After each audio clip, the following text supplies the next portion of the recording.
ഒരുമിച്ച് കൂടുവാനുള്ള സാഹചര്യങ്ങൾ ഉണ്ടാകേണ്ടതിന് വേണ്ടി നമുക്ക് ദൈവസന്നിധിയിൽ പ്രാർത്ഥിക്കാം. പ്രത്യേകിച്ച് നമുക്കറിയാം, രോഗവ്യാപനം വളരെ രൂക്ഷമാണ്. പ്രത്യേകിച്ച് കേരളത്തിൽ മരണനിരക്കും മുൻ വർഷങ്ങളെ അപേക്ഷിച്ച് കൂടുതലാണ്. ഗവൺമെന്റിന്റെ നിർദ്ദേശമനുസരിച്ച്, ആരോഗ്യവകുപ്പ് പറയുന്നതനുസരിച്ച് ഇനിയും ചില തരംഗങ്ങൾ കൂടെ ഉണ്ട് എന്നുള്ളതാണ്. മൂന്നാം തരംഗവും നാലാം തരംഗവും അഞ്ചാം തരംഗവും ഒക്കെ ഉണ്ട് എന്നുള്ള മുന്നറിയിപ്പാണ് നൽകിയിരിക്കുന്നത്. നമുക്ക് പ്രാർത്ഥിക്കാം. ദൈവം തന്റെ പ്രവൃത്തികൾ മാത്രം വെളിപ്പെടുത്തട്ടെ. ആമേൻ. സ്തോത്രം. ദൈവം തരുന്ന അവസരങ്ങൾ നമുക്ക് നിഷ്ഫലമാക്കേണ്ട, ദുർവിനിയോഗം ചെയ്യേണ്ട, നമുക്ക് വിനിയോഗിക്കാം. ഈ നല്ല കൂട്ടായ്മയിലൂടെ നമ്മുടെ ദൈവത്തിന് നമുക്ക് മഹത്വം കൊടുക്കാം. ആമേൻ. സ്തോത്രം. പ്രത്യേകിച്ച് ഈ ആഴ്ചയിലും ആലയത്തിലുള്ള എല്ലാ ആത്മീക ആരാധനകളും ഉണ്ടായിരിക്കും. വെള്ളിയാഴ്ച മുൻകാലങ്ങളിൽ എന്നപോലുള്ള ഉപവാസ പ്രാർത്ഥന രാവിലെ 10 മണിക്ക് ആരംഭിക്കും.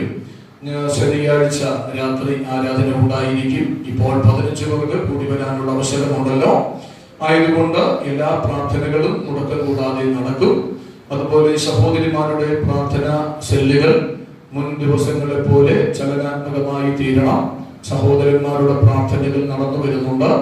എല്ലാവരും പങ്കെടുക്കുക, അനുഗ്രഹം പ്രാപിക്കുക. കർത്താവ് നമ്മെ എല്ലാവരെയും സഹായിക്കട്ടെ. Praise the lord. സന്തോഷമുള്ളവർക്ക് കരമുയർത്തി ദൈവത്തിന് മഹത്വം കൊടുക്കാം.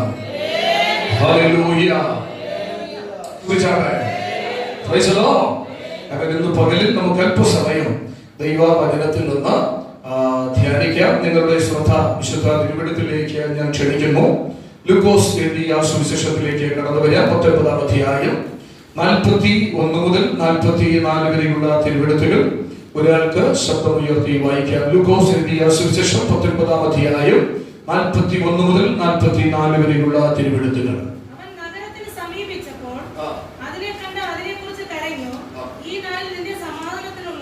ഈ നാളിൽ നിന്റെ സമാധാനത്തിനായുള്ളത് നീയും അറിഞ്ഞു എങ്കിൽ കൊള്ളായിരുന്നു. ഇപ്പോഴോ അത് നിന്റെ കണ്ണിന് മറഞ്ഞിരിക്കുന്നു. നിന്റെ സന്ദർശനകാലം നീ അറിയാത്തത് കൊണ്ട് വാടകോരി നിന്നെ വളഞ്ഞ്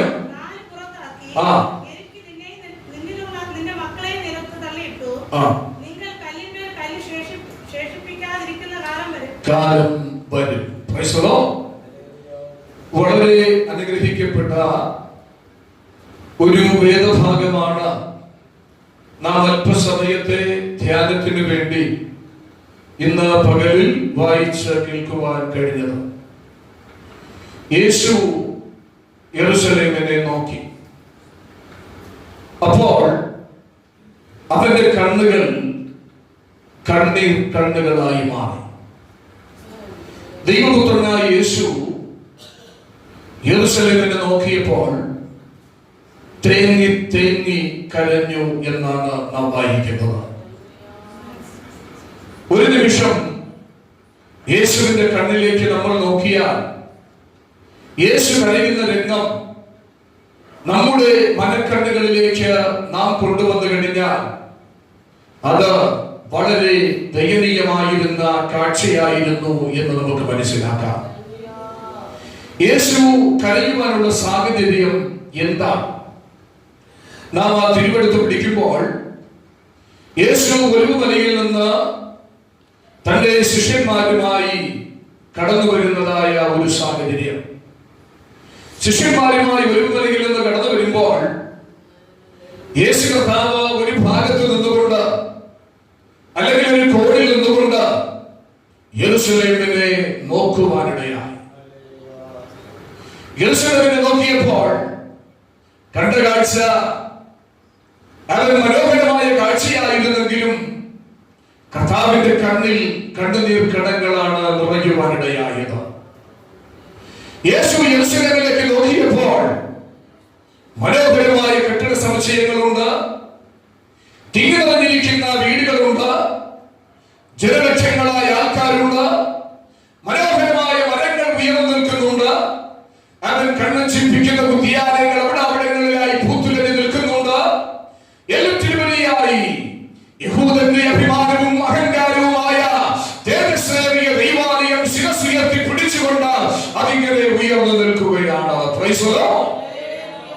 ഇതെല്ലാം കാണുമ്പോൾ ഒരു സാധാരണ മനുഷ്യന്റെ കണ്ണിനെ വളരെയധികം സന്തോഷിപ്പിക്കുവാനിടയായി തീരും. പക്ഷേ യേശു ഈ കാഴ്ചകൾ കണ്ടിട്ട് യേശു സന്തോഷിക്കുകയായിരുന്നില്ല, മറിച്ച് യേശു കരയുകയായിരുന്നു എന്നാണ് നമുക്ക് ഇവിടെ വായിപ്പാൻ കഴിയുന്നത്. Price the Lord. ഈ കാഴ്ചകൾ യേശുവിന് സന്തോഷം നൽകിയില്ല. ഈ യെരൂശലേമിനെ നോക്കിയപ്പോൾ യേശുവിന്റെ ഹൃദയം തകർക്കപ്പെടുവാനിടയായി. യേശു തന്റെ കണ്ണുകൾ കൊണ്ട് എന്താണ് കാണുവാനിടയായത്? എന്താണ് യേശുവിന്റെ കണ്ണിന്റെ പ്രത്യേകത? യേശുവിന്റെ കണ്ണ് ഒരു ദീർഘദർശന കണ്ണായിരുന്നു. Praise the lord. എന്ന് പറഞ്ഞാൽ വർത്തമാനകാലത്തെ കാണാതെ വരുവാനുള്ള ഭാവി കാലത്തെ നോക്കിക്കണ്ട കണ്ണായിരുന്നു യേശുവിന്റെ കണ്ണെന്ന് പറയുന്നത്. യേശു യെരൂശലേമിനെ നോക്കിയപ്പോൾ യെരൂശലേമിൽ സംഭവിക്കുവാൻ പോകുന്ന ന്യായവിധി, യെരൂശലേമിൽ സംഭവിക്കുവാൻ പോകുന്ന വിപത്ത് എന്റെ കർത്താവ് പ്രവാചക ആത്മാവിനാൽ നോക്കിക്കണ്ടിട്ടാണ് യേശു കരയുവാനായിട്ടിടയായത്. Praise the lord. യേശു കണ്ണുനീർ തൂക്കിക്കൊണ്ട് തന്നെ ഇങ്ങനെ വിളിച്ചു പറയുകയാണ്, നിന്റെ സന്ദർശന കാലത്തെ കുറിച്ച് നീ അറിയാതെ പോയല്ലോ എന്ന് പറഞ്ഞാണ് തമ്പുരാൻ കരഞ്ഞുകൊണ്ട് നിൽക്കുന്നത്. Price the Lord. ഇന്ന് മുതൽക്കാണ് ഞാൻ നിങ്ങളോട് സംസാരിക്കുവാൻ ആഗ്രഹിക്കുന്നത്. നമുക്ക് നമ്മുടെ ജീവിതത്തിൽ ഒരു സന്ദർശന കാലമുണ്ട്. Price the Lord. നിന്റെ സന്ദർശന കാലം യെരൂശലേമേ നീ അറിയാതെ പോയല്ലോ. ഏത് രാജ്യങ്ങളുടെയോ പട്ടണങ്ങളുടെയോ ചരിത്രമെടുത്താൽ, ഏത് വ്യക്തികളുടെ ചരിത്രമെടുത്താലും തിരുവെടുത്തിൽ എല്ലാറ്റിനും ഒരു കാലഘട്ടം, സന്ദർശന കാലഘട്ടം ഉണ്ടായിരുന്നു എന്ന് വിശുദ്ധ തിരുവെടുത്ത് നമ്മെ പഠിപ്പിക്കുകയാണ്. Price the lord. ദൈവം പ്രത്യേകമായി സന്ദർശിക്കുന്നതായി ഒരു കാലഘട്ടം. വേണമെങ്കിൽ ഈ കാലഘട്ടത്തെ അങ്ങനെ തന്നെ നമുക്ക് വിശേഷിപ്പിക്കാം. ഇതാ ദൈവത്തിന്റെ സന്ദർശനത്തിന്റെ കാലഘട്ടമാണ്. ഇന്ന് പകൽക്കാലം ദൈവസഭ പ്രാർത്ഥിക്കണം, കർത്താവേ അങ്ങ് സന്ദർശിക്കുവാനായിട്ട് ഇവിടേക്ക് ഇറങ്ങി വരുമ്പോൾ എന്നെയും സന്ദർശിക്കണമെന്ന് പറയണോ, എന്റെ കുടുംബത്തെ സന്ദർശിക്കണമെന്ന് പറയണോ, എന്റെ ജീവിതത്തെ സന്ദർശിക്കണമെന്ന് പ്രാർത്ഥിക്കണോ. അങ്ങനെ പ്രാർത്ഥിപ്പാൻ കഴിഞ്ഞാൽ ഞങ്ങൾക്കായുള്ള ദൈവത്തിന്റെ സന്ദർശനം നമ്മുടെ ജീവിതത്തിൽ വെളിപ്പെടുത്തുവാനായിട്ട് ദൈവത്തിന് കഴിയും. Price the lord. ദൈവം പട്ടണങ്ങൾക്കായാലും രാജ്യങ്ങൾക്കായാലും രാഷ്ട്രങ്ങൾക്കായാലും സന്ദർശനത്തിനായി ഓരോ കാലഘട്ടങ്ങൾ നിയമിച്ചിരുന്നു. അവൻ ഫറവോനെ സന്ദർശിക്കുവാൻ ദൈവം ഒരു സമയം നിശ്ചയിച്ചിരുന്നു. അവൻ മിസ്രയീമിൽ നിന്ന് തന്റെ ജനത്തെ പുറത്തു കൊണ്ടുവരുവാൻ ദൈവം ഒരു സന്ദർശന കാലം നിയോഗിച്ചിട്ടുണ്ടായിരുന്നു. അവൻ സോദോം ഗൊമോറയുടെ ന്യായവിധി നടത്തുവാൻ ദൈവം തമ്പുരാൻ ഒരു കാലഘട്ടം നിയമിച്ചിട്ടുണ്ടായിരുന്നു. Price the Lord. നമ്മള് സഭാപ്രസംഗിയുടെ പുസ്തകം പഠിക്കുമ്പോ അവിടെ ചില കാലഘട്ടങ്ങളെ കുറിച്ച് നമ്മൾ പഠിക്കുന്നുണ്ട്. 3-ാം അധ്യായം 1 മുതൽ 8 വരെയുള്ള തിരുവെഴുത്തുകൾ വേഗത്തിൽ ഒന്ന് ഓടിച്ചു വായിച്ചാട്ടെ. സഭാപ്രസംഗിയുടെ പുസ്തകം 3-ാം അധ്യായം 1 മുതലുള്ള ചില തിരുവെഴുത്തുകൾ. എല്ലാറ്റിനും ഒരു കാലമുണ്ട്, സമയമുണ്ട്.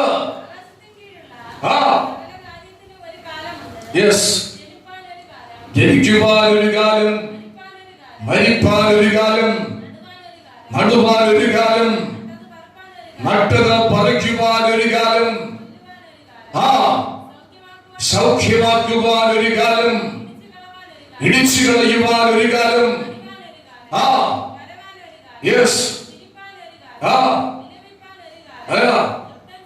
നൃത്തം ചെയ്യുവാൻ ഒരു കാലം, കല്ല് പെറുക്കിക്കളയുവാൻ ഒരു കാലം. നോക്കണം, ഇങ്ങനെ ജ്ഞാനിയായ ശലോമോൻ ഏകദേശം 28 വിവിധങ്ങളായ കാലഘട്ടങ്ങളെ അദ്ദേഹം ഇവിടെ വിവക്ഷിച്ചിരിക്കുകയാണ്. എന്നാൽ ഒരു കാര്യം മനസ്സിലാക്കണം, ഈ കാലങ്ങളെക്കാൾ ഏറ്റവും പ്രധാനപ്പെട്ട ഒരു കാലത്തിലാണ് നമ്മൾ വന്നെത്തിയിരിക്കുന്നത്. അതാണ് കർത്താവിന്റെ സന്ദർശന കാലഘട്ടം. Praise the lord. കരയുവാനും മരിക്കുവാനും ചിരിക്കുവാനും ആലിംഗനം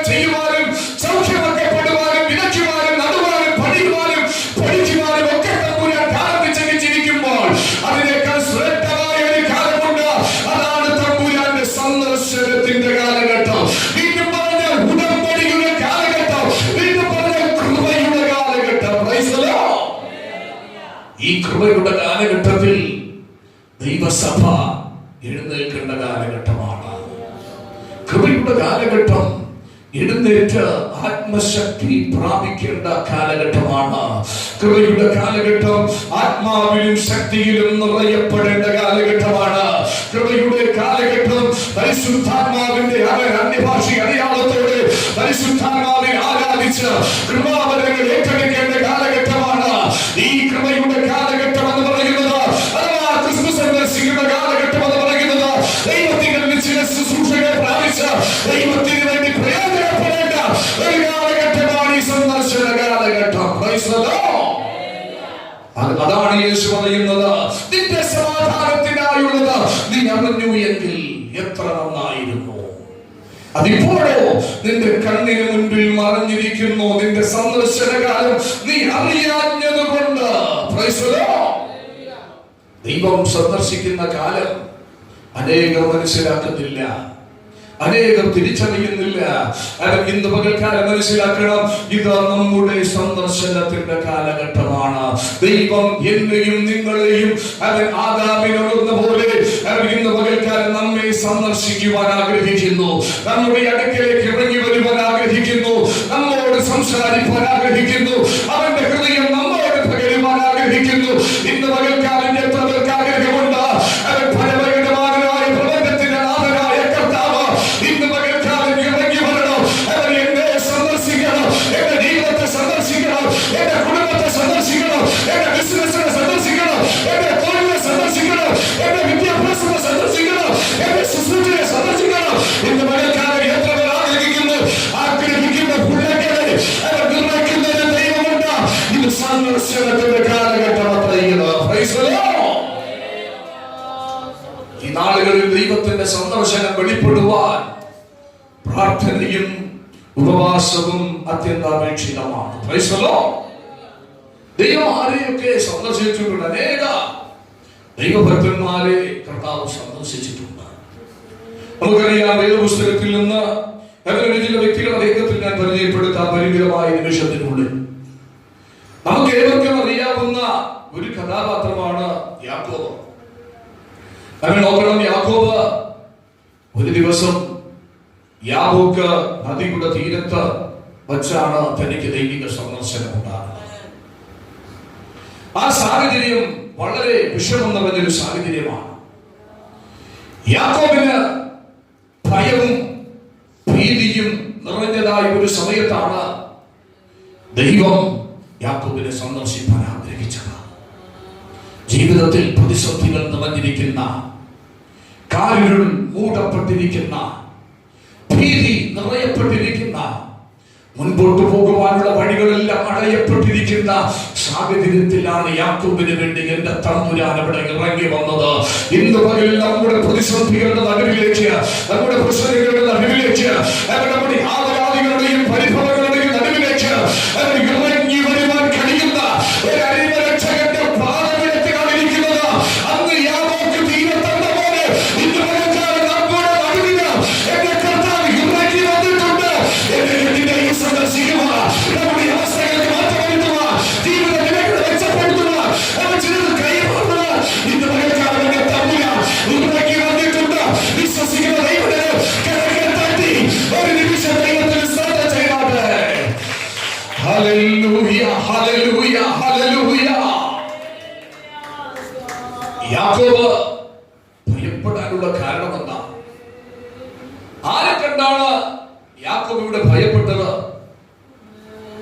അവൻ തന്റെ സഹോദരനായ ഏശാവിനെ കുറിച്ചുള്ള ഭയമാണ് യാബോക്ക് തീരത്ത് മുട്ടുമടക്കുവാൻ കാരണമായത്.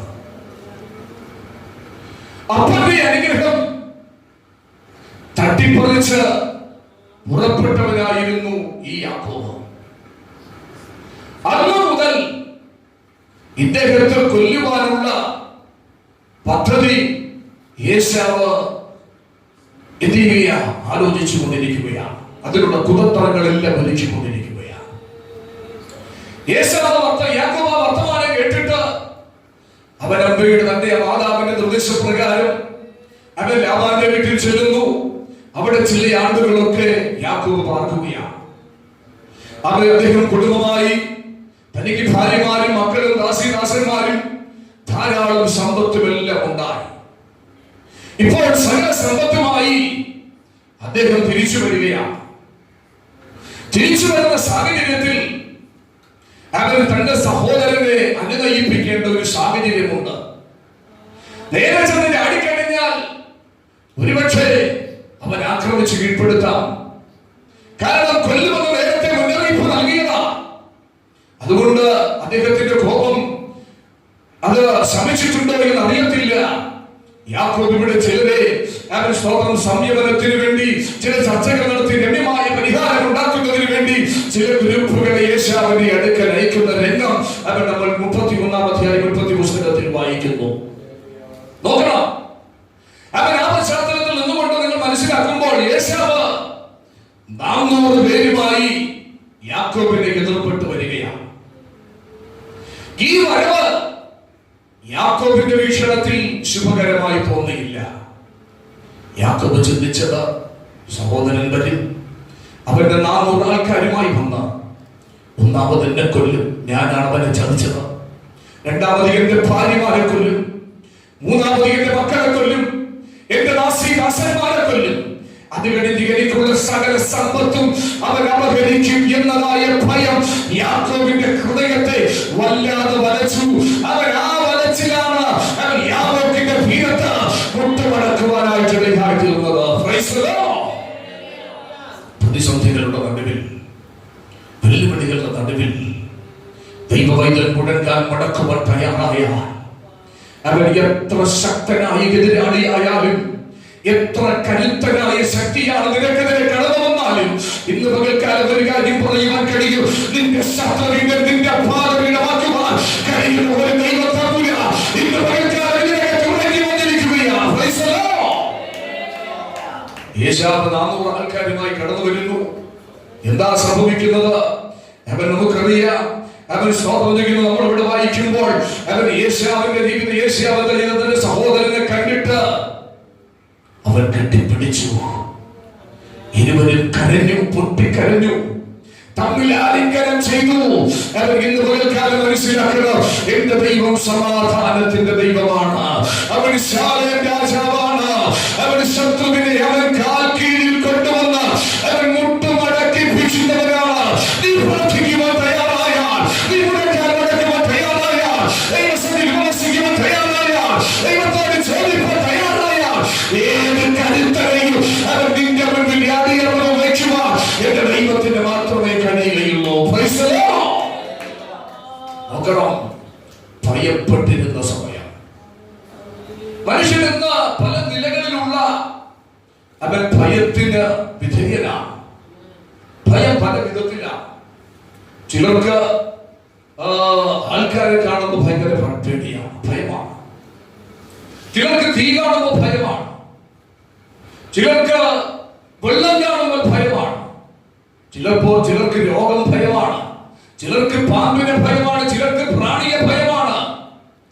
അവർ ഓരോരുത്തർക്കും ഓരോ ഭയമാണ്. അവർ ഭയം തന്നെ ഏകദേശം ഒരു 32-ലധികം ഭയങ്ങൾ തന്നെ ഉണ്ട് എന്നതാണ് അവൻ പഠിപ്പിക്കുമ്പോൾ നമുക്ക് മനസ്സിലാക്കുവാൻ കഴിയുന്നത്. അപ്പോൾ മനുഷ്യൻ പല നിലകളിലുള്ള ഭയത്തിന് അടിമപ്പെട്ടിരിക്കുകയാണ്. ഇതുപോലൊരു ഭയമാണ് അവൻ യാക്കോബിനെ ഗ്രസിച്ചത്.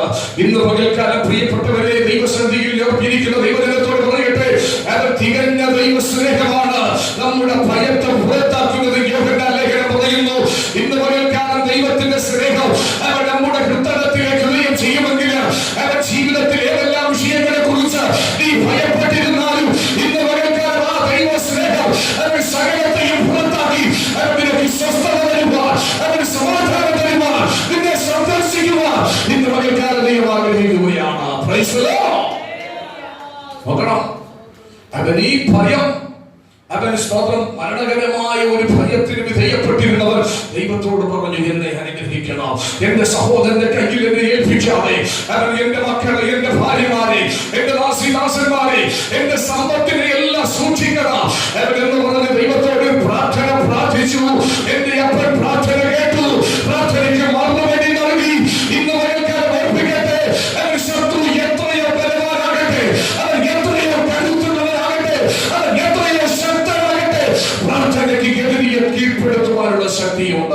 Price the Lord.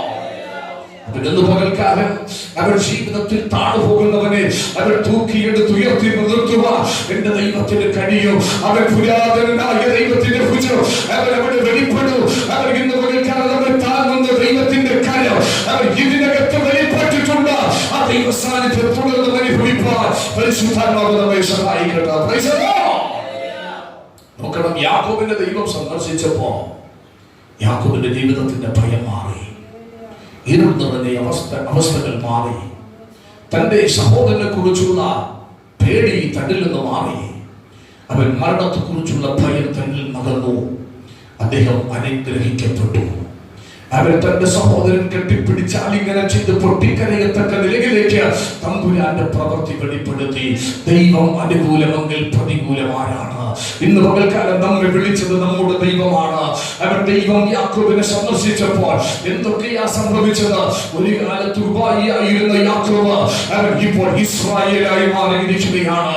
ഇസ്രായേൽ മാത്രമല്ല, ഇസ്രായേലായിരുന്നവൻ അവൻ യേശുവിനായി മാറിയിരിക്കുകയാണ്. അവൻ ഗോത്ര പിതാവായി മാറിയിരിക്കുകയാണ്. എത്ര ശ്രേഷ്ഠകരമായ അവസ്ഥയിലേക്കാണ് ദൈവിക സന്ദർശനം യാക്കോബിന്റെ ജീവിതത്തെ മാറ്റിമറിച്ചത്. Price the lord. ദൈവം അവനെ ചേർത്ത് നിർത്തിക്കൊണ്ട് ഇപ്പോൾ നമ്മൾ എല്ലാവരും പറയുന്ന ഒരു പദമുണ്ട്, അബ്രഹാമിന്റെ ദൈവം യാക്കോബിന്റെ ദൈവം എന്നാണ് നമ്മൾ വിശ്വസിക്കുന്നത്, നമ്മൾ പ്രഖ്യാപിക്കുന്നത്. ആ നിലയിലേക്ക് ദൈവത്തിന്റെ സന്ദർശനം യാക്കോബിനെ പിടിച്ചുയർത്തുവാനിടയായി. ദൈവം നമ്മെ സന്ദർശിച്ച നമ്മുടെ അവസ്ഥകൾ മാറും. അവൻ നമ്മുടെ ജീവിതത്തിൽ വ്യത്യാസങ്ങൾ ഉണ്ടാകും. അവൻ ഇതുവരെ ലോകം നമ്മെ കണ്ടത് അവൻ മറ്റൊരു നിലയിലാണ്. പക്ഷെ രൂപാന്തരം സംഭവിക്കുമ്പോൾ, ദൈവത്തിന്റെ സന്ദർശനം ഉണ്ടാകുമ്പോൾ അവൻ ലേവൻ മാറ്റപ്പെടുക. അവൻ ഇസ്രായേലായി മാറുക, യേശുവിനായി മാറുക, ഗോത്ര പിതാവായി മാറുക, ദൈവത്തിന്റെ പ്രഭുവായി തീരുക. അവൻ യാക്കോബിന്റെ ദൈവം എന്ന അവൻ സത്യ നാമം അവൻ ചാർത്തപ്പെടത്തക്ക നിലയിലേക്ക് നമ്മുടെ പേര് മാറ്റി മറിക്കുകയാണ്. Price the Lord. അതാണ് എന്റെ ദൈവത്തിന്റെ പ്രവൃത്തി. അവൻ സ്വന്തം ലോകമറിയാത്ത പേരിനെ അവൻ പുറത്തു കൊണ്ടുവരുവാൻ ദൈവിക സന്ദർശനത്തിന് മാത്രമേ കഴിയത്തുള്ളൂ. ഇന്ന് പകൽക്കാലം അങ്ങനെയെങ്കിലും ഇവിടെ ഇരിക്കുന്ന ഓരോ ദൈവത്തിനും ചങ്കത്ത് കരവെച്ച് വിളിച്ചു പറയുകയാണ്, ഇന്ന് പകൽക്കാലം ഇറങ്ങി വരണോ, എന്നെ സന്ദർശിക്കണം, എന്റെ വീട്ടിലേക്ക് വരണം, എന്റെ തൊഴിലേക്ക് വരണം, എന്റെ ആത്മീയ ജീവിതത്തിലേക്ക് വരണം, ഒരിക്കൽ കൂടെ എന്നെ സന്ദർശിക്കണം. Praise the lord. ദൈവം മോശയെ സന്ദർശിച്ചപ്പോ അവൻ മിദ്യാന്യരിൽ ദേശത്ത് ആടുകളെ നയിച്ചുകൊണ്ടിരുന്ന ഒരു ജീവിതമായിരുന്നു അന്ന്. എന്നാൽ തമ്പുരാൻ മോശയെ സന്ദർശിക്കുവാൻ ആഗ്രഹിച്ചു. മോശയെ സന്ദർശിച്ച ആ ദിനത്തോടെ ആകപ്പാട് മോശയുടെ ലൈഫിൽ വലിയൊരു മാറ്റം സംഭവിച്ചു. അവൻ ഉൾപ്പെടപ്പിൽ നിന്നുകൊണ്ട് മോശയെ വിളിച്ച ദൈവം വലിയ വലിയ ഭാരിച്ച ദൗത്യങ്ങൾ അവന്റെ കരങ്ങളിലേക്ക് ഏൽപ്പിക്കുകയാണ്. ദൈവത്തിന്റെ സന്ദർശനം ഇന്ന് പകൽക്കാലം എത്ര ആഗ്രഹിക്കുന്നു. കർത്താവേ എന്നെ സന്ദർശിച്ചിരുന്നെങ്കിൽ, എന്റെ കർത്താവേ എന്നെ സന്ദർശിച്ചിരുന്നെങ്കിൽ എത്ര നന്നായിരുന്നു. അവൻ നോക്കണം, മോശയെ ദൈവം സന്ദർശിച്ചു.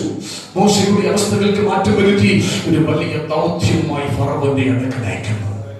30 ലക്ഷത്തിലധികം വരുന്ന ദൈവജനത്തെ എവിടെ നിന്ന് അവൻ പുറത്തേക്ക് കൊണ്ടുവരുന്നു. അവൻ നോക്കണം, അവൻ മോശയെ ദൈവം സന്ദർശിച്ചില്ലായിരുന്നു എങ്കിൽ ഒരുപക്ഷെ വ്യക്തിയാനെ ആടുകളെ വെച്ച് അവിടെ തന്നെ പുതയ്ക്കപ്പെടേണ്ട സാഹചര്യം, അവിടെ തന്നെ വലിച്ചടക്കപ്പെടേണ്ട ഒരു സാഹചര്യം മോശക്കുണ്ടാകുമായിരുന്നു. എന്നാൽ സംഭവിച്ചതെന്താണ്? എന്റെ തമ്പുരാൻ അതിനെ പുറത്തു കൊണ്ടുവന്നു. തന്നിലൂടെ അനേക കാര്യങ്ങൾ ദൈവം ചെയ്തു, അത്ഭുതങ്ങൾ ചെയ്തു, ജനത്തെ പുറത്തു കൊണ്ടുവന്നു. അവൻ നല്ലൊരു അടക്കം എന്റെ തമ്പുരാൻ തന്നെ നൽകുവാനിടയായി. Price the Lord. ആ നിലയിലേക്ക് എന്റെ ദൈവം മോശയെ നടത്തുവാനിടയായി. ഇന്ന് പകൽക്കാലം ഞാൻ എന്റെ വാക്കുകൾ ദീർഘിപ്പിക്കുവാൻ ആഗ്രഹിക്കുന്നില്ല. അവർ സ്വയം പരിമിതമാണല്ലോ. പ്രിയമുള്ളവരെ, അവർ സ്വന്തം ഇന്ന് പകൽക്കാലം നമ്മൾ പ്രാർത്ഥിക്കണം, കർത്താവേ എന്നെ സന്ദർശിക്കണം, എന്നെ സന്ദർശിക്കണം. അവൻ ഇത് കൃപയുടെ കാലമെന്ന് ഞാൻ മനസ്സിലാക്കുന്നു. ഇത് ആത്മമാരിയുടെ കാലഘട്ടമെന്ന് ഞാൻ മനസ്സിലാക്കുന്നു. അവൻ ചില ശുശ്രൂഷകൾ എന്നിൽ കൈമാറുന്ന കാലമെന്ന് അവൻ ഞാൻ മനസ്സിലാക്കുന്നു. എന്നെ ഉപയോഗിക്കാൻ എനിക്ക് വളരെ പദ്ധതി ഉണ്ടെന്ന് അവൻ ഇന്ന് പകൽക്കാലം ഞാൻ മനസ്സിലാക്കുന്നു. അതുകൊണ്ട് എന്നെ സന്ദർശിക്കണമേ. ഇന്ന് പകൽക്കാലം ദിവസത്തിന്റെ പടിവാതിൽ വെച്ച് അവൻ മതവൈരാഗ്യം കൊണ്ട് അവൻ ദൈവജനത്തെ കൊന്നുപിടിക്കുവാൻ ഇറങ്ങി പുറപ്പെട്ട അവൻ ശൗലിനെ പൗലോസാക്കി മാറ്റുവാൻ, അവനെ രൂപാന്തരപ്പെടുത്തുവാൻ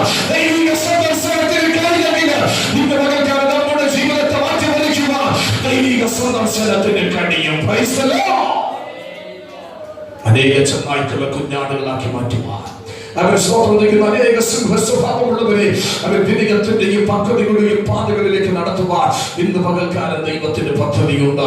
അങ്ങനെയെങ്കിൽ ദൈവത്തോട് പറയാം, കർത്താവേ എന്നെ രൂപാന്തരപ്പെടുത്തണം. അവർ ശൗലിനെ സന്ദർശിച്ച സന്ദർശകനെ പോലെ എന്റെ ജീവിതത്തിലേക്ക് ഇറങ്ങി വരണം. ആ ക്രൂര സ്വഭാവത്തെ മാറ്റിയല്ലോ. അവർ മറ്റുള്ളവരെ പീഡിപ്പിക്കുന്ന സ്വഭാവത്തെ മാറ്റിയല്ലോ. മറ്റുള്ളവരെ വേദനിപ്പിക്കുന്ന സ്വഭാവത്തെ മാറ്റിയല്ലോ. ഇപ്പൊ ക്രിസ്തുവിന് വേണ്ടി കട്ടസഹിപ്പാൻ ആ സന്ദർശന കാരണമായി ദൈവസഭകൾ സ്ഥാപിച്ചു. ഇരുട്ട ലേഖനങ്ങൾ എഴുതി സ്വർഗത്തോടെ എടുക്കപ്പെട്ടു. എന്നിട്ട് പറയുകയാണ്, വിശ്വാസം കാത്തു. എത്ര ശ്രേഷ്ഠമേറിയ അവസ്ഥയിലേക്ക് ദൈവിക സന്ദർശന പട്ടണ വഴി നടത്തുവാനിടയായത്. ഇന്ന് പകൽക്കാലം കർത്താവിനോട് യേശുവേ എന്നെ സന്ദർശിക്കണമേ എന്ന്. യെരൂശലേമിനെ നോക്കി യേശു കരയുകയാ. യേശു കരഞ്ഞിട്ട് പറഞ്ഞ പദവിയാണ്, അവന്റെ സന്ദർശന കാരണം നീ അറിയാഞ്ഞതുകൊണ്ട്. അനേക ദൈവത്തിന്റെ സന്ദർശന കാലത്തെ കുറിച്ച് അറിയുന്നില്ല, യെരൂശലേം ഗ്രഹിച്ചില്ല. എന്നാൽ എന്റെ കർത്താവ് യെരൂശലേമിനെ നോക്കിയപ്പോൾ അവർ നിന്റെ മേലൊരു സന്ദർശനം വരാൻ പോവുകയാണ്. അത് അവർ സ്വന്തം നിന്റെ തല അനുഗ്രഹിക്കാൻ വേണ്ടിയില്ല, നിന്റെ മേലൊരു ന്യായവിധിയുടെ സന്ദർശനം വരുവാൻ പോവുകയാണ് എന്ന കാഴ്ച കണ്ട യേശു ഉള്ളം പൊട്ടി തേങ്ങി തേങ്ങി ആ യെരൂശലേമിനെ നോക്കി കരയുകയാ. ഇന്ന് പകൽക്കാലം ദൈവം നിങ്ങളെ സ്നേഹിക്കുന്നു. ദൈവം നമ്മെ ഓരോരുത്തരെയും സ്നേഹിക്കുന്നു. ദൈവം ഈ ദേശമക്കളെ സ്നേഹിച്ചുകൊണ്ടിരിക്കുന്നു. ആരും നിത്യമായി വിധിക്കർഹരായി തീരരുത് എന്ന് പറഞ്ഞ് തമ്പുരാൻ നമ്മെ നോക്കി അവൻ തേങ്ങി തേങ്ങി കരയുകയാ. ആ കണ്ണിലേക്ക് നോക്കുക, ആ മുഖത്തേക്ക് നോക്കുക. കണ്ണുനീർ തുള്ളികൾ അവരിങ്ങനെ വീഴുന്നത് നമുക്ക് കാണാം. നമുക്ക് വേണ്ടി അവൻ കരഞ്ഞുകൊണ്ട് നിൽക്കുകയാ.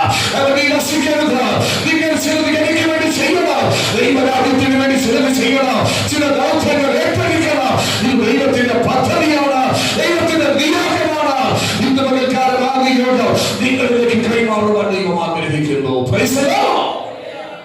ആ ദൈവിക പ്രവൃത്തിക്കായി, ആ ദൈവിക സന്ദർശനത്തിനായി അവൻ നമ്മുടെ ജീവിതത്തെ ഒരു നിമിഷം കൊടുക്കുക.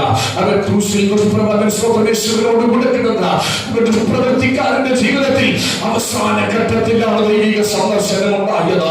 അവൻ ആ സന്ദർശനത്തിൽ തമ്പുരാൻ പറഞ്ഞു, നീ ഇന്ന് എന്നോടുകൂടെ പറഞ്ഞിരിക്കും. ഇന്നലെ വരെ നീ എന്തായിരുന്നു അതെനിക്ക് പ്രശ്നമില്ല. ദൈവം സന്ദർശിച്ച അവസ്ഥകൾ മാറി മറിയുകയാ, അവൻ ജീവിതത്തിലേക്ക് മാറി മറിയുകയാ, അവൻ ശുശ്രൂഷകൾ മാറി മറിയുകയാ. ഇന്ന് പകൽക്കാലം ആ ചേച്ച് എന്നിൽ ഗുണമാകട്ടെ, ഞാൻ ആരെയും സഭയിൽ ഗുണമാകട്ടെ, ഞാൻ വസിക്കുന്ന കുടുംബത്തിൽ വെളിപ്പെടട്ടെ, ഞാൻ വസിക്കുന്ന ദേശത്ത് വെളിപ്പെടട്ടെ. നമുക്ക് പ്രാർത്ഥിക്കാം. എല്ലാ കണ്ണുകളും അടയട്ടെ, എല്ലാവരുടെയും കാലുകളും അടയട്ടെ. ആ ദൈവിക സന്ദർശനത്തിന് വേണ്ടി ദൈവമേ ഇന്ന് പകൽക്കാലം എന്നെ സന്ദർശിക്കണമെന്ന് പറഞ്ഞാട്ട്, എന്റെ കുടുംബത്തെ സന്ദർശിക്കണമെന്ന് പറഞ്ഞാട്ട്, എന്റെ കുഞ്ഞിനെ സന്ദർശിക്കണമെന്ന് പറഞ്ഞാട്ട്, എന്റെ തൊഴിലിനെ സന്ദർശിക്കണമെന്ന് പറഞ്ഞാട്ട്, എന്റെ വിദ്യാഭ്യാസത്തെ സന്ദർശിക്കണമെന്ന് പറയുക, എന്റെ ആത്മീയ ജീവിതത്തെ സന്ദർശിക്കണമെന്ന് പറയുക, എന്റെ ശുശ്രൂഷയെ സന്ദർശിക്കണമെന്ന് പറയുക. ഇന്ന് പകൽക്കാലം ഏത് ഭാഗത്ത് ദൈവിക സന്ദർശനം ആവശ്യമായിരിക്കുന്നത് അതിനുവേണ്ടി ദൈവത്തോട് പ്രാർത്ഥിക്കുക. ഹല്ലേലൂയ. ഇന്ന് പകൽ എന്റെ കർത്താവ് നിങ്ങളെ സന്ദർശിക്കാൻ ആഗ്രഹിക്കുന്നു. Price the Lord. ഹല്ലേലൂയ. യേശുവിന്റെ അധികാരമുള്ള നാമത്തിൽ യേശാവ് ദൈവിക സന്ദർശനം ദുരുപയോഗം ചെയ്തവനാണ്. അവൻ സ്വതന്ത്രതയ്ക്ക് ലഭിച്ച അവസരങ്ങളിൽ അവൻ നിഷ്ഫലമാക്കി കളഞ്ഞു. അവന്റെ കണ്ണുകൾ നിത്യമായ അനുഗ്രഹങ്ങളെ ഗണ്യമാക്കിയില്ല. അവന്റെ ലക്ഷ്യം പായസവും ഭോജനവുമായിരുന്നു. അവർക്ക് പ്രഥമസ്ഥാനം നൽകിയത് ലോകമോഹത്തിനാണ് അവൻ ഊഴം നൽകിയത്.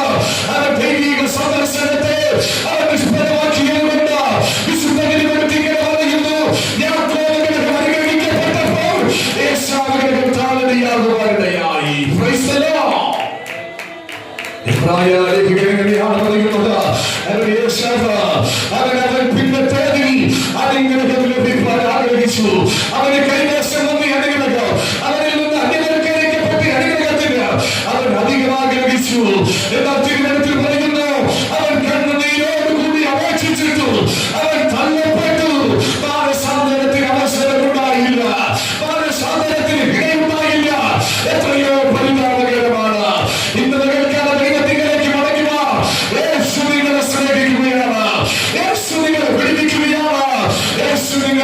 സന്ദർശിക്കുന്ന പകരാണിത്. Hallelujah, hallelujah. എല്ലാ ദൈവത്തിനും സ്തോത്രം ചെയ്താട്ടെ. ദൈവം സന്ദർശിക്കുമ്പോൾ അവന്റെ ശരീരത്തിൽ ബന്ധിച്ചിരിക്കുന്ന നാളുകളായി നീ അസ്വസ്ഥത അനുഭവിക്കുന്ന ചില രോഗക്കെട്ടുകൾ ഇന്ന് പകൽക്കാലത്തിന്റെ ശരീരത്തിൽ നിന്ന് ഭാഗങ്ങൾ പോവുകയാണ്. ചില ശത്രുവിന്റെ പേരുകൾ നിന്റെ ശരീരത്തിൽ നിന്ന് വിട്ടുപോകുവാൻ പോവുകയാണ്. ചില ദൈവിക ശുശ്രൂഷകൾ നിന്നെ ഏൽപ്പിക്കപ്പെടുവാൻ പോവുകയാണ്. എത്ര പേർ വിശ്വസിക്കുന്നുണ്ട്? ദൈവത്തെ സ്തുതിച്ചു തുടങ്ങിയാണ്. ദൈവം അനേകരെ സന്ദർശിച്ചു തുടങ്ങി, അനേകരെ തൊട്ടു തുടങ്ങി, അനേകരെ സ്പർശിച്ചു കൊണ്ടിരിക്കുകയാണ്. ഹല്ലേലൂയ, ഹല്ലേലൂയ, ഹല്ലേലൂയ. യേശുവിന്റെ മഹത്വം, യേശുവിന്റെ മഹത്വം. ഹല്ലേലൂയ, ഹല്ലേലൂയ. അവൻ ദൈവം സന്ദർശിക്കുന്ന കാലത്ത് പ്രയോജനപ്പെടുത്തിയ അത് മഹിമയായ മാറ്റങ്ങൾ കൊണ്ടുവരും കേട്ടോ. നമ്മുടെ ചിന്തയ്ക്കും ബുദ്ധിക്കും അതീതമായ നിലയിൽ ആ ദൈവിക സന്ദർശനം നമ്മെ മാറ്റിമറിച്ചു. അവൻ യാത്രകളെ ദൈവം തന്നെയോട് ചേർത്ത് നിർത്തി. അവൻ ദൈവം തന്നെ പറഞ്ഞു. അവൻ യാത്രകളുടെ ദൈവം എന്ന് വിളിക്കുവാൻ അവൻ ആഗ്രഹിച്ചു. അവൻ എത്ര ശ്രദ്ധേയ കാര്യമാണ്, എത്ര മഹത്വകരമായ കാര്യമാണ്. ദൈവം സന്ദർശിച്ചാൽ അവൻ മഹിമയേറിയ മാറ്റങ്ങൾ, തേജസ്സേറിയ മാറ്റങ്ങൾ നമ്മുടെ ജീവിതത്തിൽ ചെയ്യുക എന്ന് ദൈവത്തിന് കഴിയുമല്ലോ. ഹല്ലേലൂയ. യേശുവിന്റെ മഹത്വം, യേശുവിന്റെ മഹത്വം, യേശുവിന്റെ മഹത്വം. ഹല്ലേലൂയ, ഹല്ലേലൂയ, ഹല്ലേലൂയ. നന്ദിയോട് സ്തോത്രം, നന്ദിയോട് സ്തോത്രം ചെയ്യുന്നു. ഹല്ലേലൂയ, ഹല്ലേലൂയ. ഇന്ന് പകൽക്കാലം കർത്താവിന് ഒരു നിമിഷം നമുക്ക് അനുഭവിച്ചറിയാം. നല്ലവരെന്ന് രുചിച്ചറിയുന്നവരാണ് ഭാഗ്യവ. ആ യേശുവിനെ നമുക്കൊന്ന് രുചിച്ചറിയാം. ഹല്ലേലൂയ. എത്ര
Hallelujah.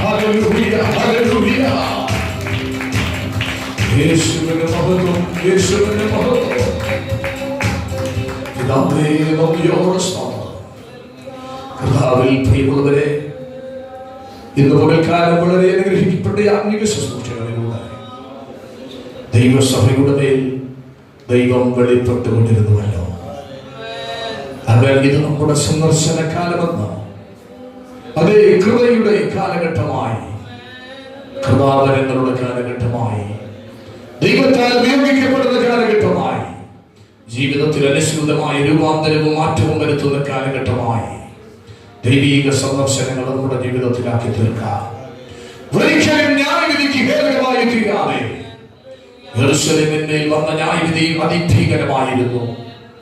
അവൻ യെരൂശലേം ദേവാലയം ചിതറിക്കപ്പെടുക മാത്രമല്ല, അവൻ സ്വന്തം ദൈവജനമായ യഹൂദന്മാർ ലോകത്തിന്റെ ഇതര ഭാഗങ്ങളിൽ ചിതറിപ്പോയി. ലക്ഷങ്ങളുടെ ശരീരങ്ങൾ അവർ തെരുവുകളിൽ വലിച്ചിഴക്കപ്പെട്ടു. അതികഠിനമായ നിലവിലൂടെയായിരുന്നു അവരുടെ മേൽ ദൈവിക സന്ദർശനം വന്നപ്പോൾ ന്യായവിധിക്കായി അനുഭവിച്ചത്. ദൈവിക സന്ദർശനത്തിൽ ന്യായവിധിയല്ല, ദൈവത്തിന്റെ കൃപയുടെ കരം വെളിപ്പെടേണ്ടതിനായി ദൈവകരങ്ങളിലേക്ക് നമ്മെ സമർപ്പിക്കുക. കേൾക്കപ്പെട്ട വചനത്തിന്റെ മുൻപിൽ പൂർണ്ണമായും സമർപ്പണം ചെയ്യാം. എല്ലാ ദൈവജനത്തിന്റെ മേലും അളവറ്റ ദൈവത്തിന്റെ കൃപ പരിശുദ്ധാത്മാവ് പകരട്ടെ. ദൈവകരങ്ങളിൽ ഏൽപ്പിക്കാം. നമുക്ക് പ്രാർത്ഥിക്കാം.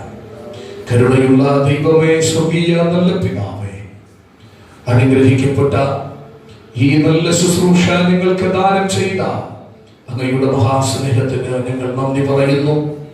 പ്രാർത്ഥിച്ച് ആരാധന ആരംഭിച്ച സമയം തുടങ്ങി ഇതുവരെയും ദൈവമഹിമ വെളിപ്പെട്ടല്ലോ കർത്താവേ. ആത്മാവിന്റെ ഗാനങ്ങളും ആരാധനകളും സങ്കീർത്തനങ്ങളും നല്ല സാക്ഷ്യങ്ങളും ഒക്കെ ദൈവം തന്നു. ദൈവം നൽകിയ നന്മകളൊക്കെ ദൈവസന്നിധിയിൽ അർപ്പിക്കുവാനുള്ള ഭാഗ്യം ഒരുക്കി. എല്ലാറ്റിലുപരിയായി ദൈവവചനത്തിലൂടെ അങ്ങ് ഞങ്ങളോട് ഇടപെട്ടതിനായി സ്തോത്രം. വചനത്താൽ ആശ്വാസം പ്രാപിച്ച്, വചനത്താൽ രൂപാന്തരവും ദൈവിക ജീവനം പ്രാപിച്ച് നിത്യതയിൽ ഞങ്ങളെല്ലാവരും കാണപ്പെടുവാൻ അവിടുന്ന് സഹായിക്കണം. ആരും കൈവിടപ്പെട്ടു പോകരുത് കർത്താവേ.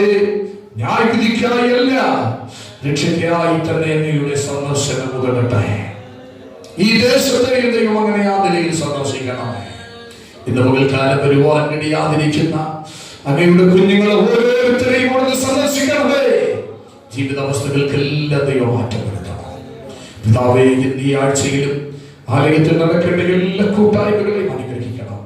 വളരെ അനുഗ്രഹിക്കപ്പെട്ട നിലയിൽ എല്ലാ ശുശ്രൂഷകളും നടത്തപ്പെടുവാൻ സ്വർഗത്തിലെ ദൈവം കൃപ പകരേണ്ടതിനായി പ്രാർത്ഥിക്കുന്നു. പ്രത്യേകിച്ച് ഈ പുതിയ ആഴ്ച നിങ്ങൾക്ക് എല്ലാവർക്കും അനുഗ്രഹിച്ച് നൽകണം.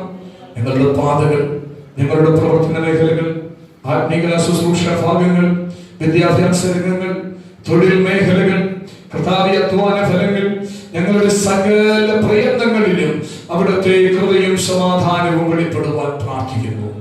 എല്ലാ വ്യക്തികളെയും സുഖത്തോടെ, ബലത്തോടെ, ആരോഗ്യത്തോടെ, ദീർഘായുസോടെ, കുട്ടിയോടെ, സൗഖ്യത്തോടെ കർത്താവെ സകല പകർച്ചവ്യാധികളിൽ നിന്ന് വിടുവിച്ച് രോഗദുഃഖങ്ങളിൽ മുക്തരായി കുഞ്ഞാടിന്റെ രക്തം കൊണ്ട് തന്റെ കുഞ്ഞുങ്ങളെ പൊതിഞ്ഞ് സ്വർഗത്തിലെ ഭൂമിയിലുള്ള എല്ലാ അനുഗ്രഹങ്ങൾക്കും പങ്കാളികളാക്കി ദീർഘായുസ്സോടെ നിറയ്ക്കേണ്ടതിനായി അനുഗ്രഹിച്ച് പ്രാർത്ഥിക്കുന്നു. അങ്ങയുടെ കരങ്ങളെ ഏൽപ്പിക്കുകയാണ്. എല്ലാ നന്മകൾക്കായി നന്ദി. ഇനിയും ഈ ആലയത്തിൽ അനേകാത്മാക്കളെ ദൈവം കൂട്ടമായി കൊണ്ടുവരണം. ദൈവപ്രവൃത്തി അയക്കണം. ദൈവനാമത്തെ മാത്രം സ്വർഗം മഹത്വപ്പെടുത്തണമേ. എല്ലാ നന്മകൾക്കായി നന്ദി. പ്രാർത്ഥന കേട്ടതിനായി സ്തോത്രം.